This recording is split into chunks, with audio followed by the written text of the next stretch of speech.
I've actually planned both personally and professionally for this fire for that entire period of time. I simply knew that one of these days we'd have this major tragic fire.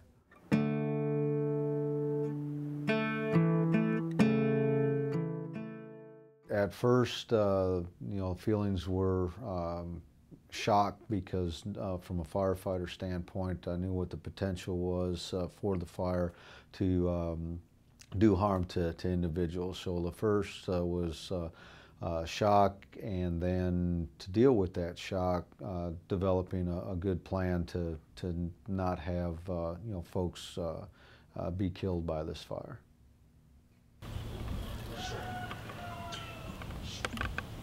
I think one of the biggest fears we had at the beginning of the fire was whether we even had a home left, because we were evacuated.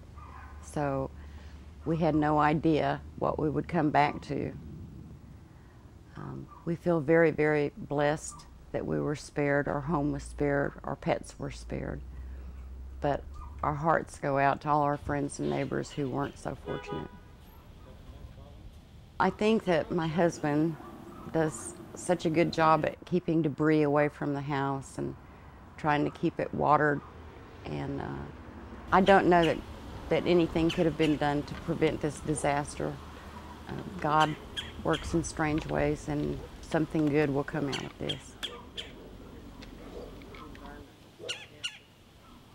The way all of it started was a very unexpected phone call at 2 o'clock on Sunday afternoon from a friend who said, "I'm a little concerned because I've never seen smoke this close to my house." That was at Circle D. And she asked if I could make some phone calls for her, which I did. The second phone call was to the sheriff's department, and I asked the dispatcher, this is where my friends live, should they be concerned? And his response was, they need to get the hell out of there. Everyone in Bastrop County has been affected by this fire in some manner or not. They know somebody, or they were affected directly by it. And we as a community have really stepped up to the plate for these people. It's been unbelievable. The community has always been pretty strong. Bastrop is such a fast-growing city, but we still have folks who came here because they loved the beauty of Bastrop. And not only did they come together, but we had help from all across the country. It was phenomenal. We've actually had to turn away donations because there's too much and not enough people to give it to. The thing about the fire was that you hear about these catastrophic events happening around the world, and while you completely sympathize for everybody that it's affecting, you almost naively think that nothing like this could ever hit so close to home, that it could never happen to you. And so when it actually does happen, it's a big wake-up call to everybody. Well, the first few pictures that I saw of the fire, it was so close to my house. We live on Popoloa, and it was so close to our area. And so right away, I told one of my good friends that I was positive my house was gone, and I started making peace with that pretty early on.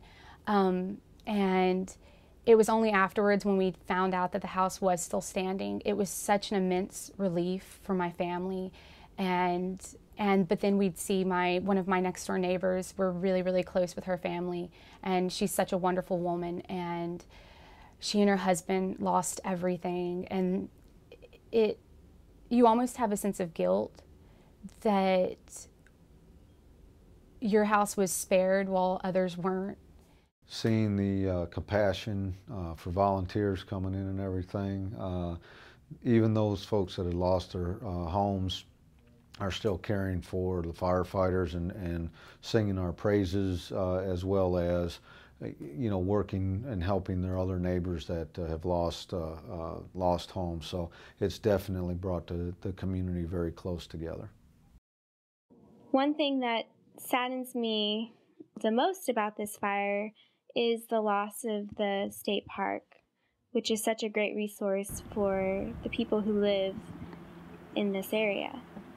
While the rational side of me knows that the trees will eventually grow back, I'm still upset that the place where I spent so many of my childhood years will now never be the same.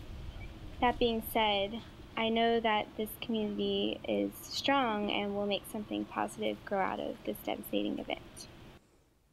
I'll miss the trees, but I know they'll grow back. You know, you have to have a certain sense of optimism about you when something like this happens.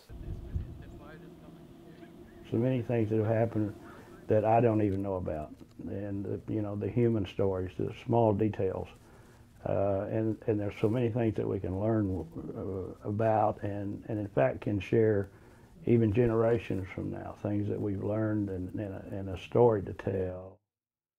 I have a personal story to tell about my two grandchildren. My granddaughter is 10, my grandson is 8, and 2 or 3 days after the fire was over, I got a call from them wanting to know if I had some odd jobs they could do around the house, because they wanted to earn some money to make a donation to the fire victims. And I later learned from my granddaughter that they gave the money to a class member of hers who had lost her home. So I think that's just one small example of what Bastrop County has done for the fire victims and pulled together as a community.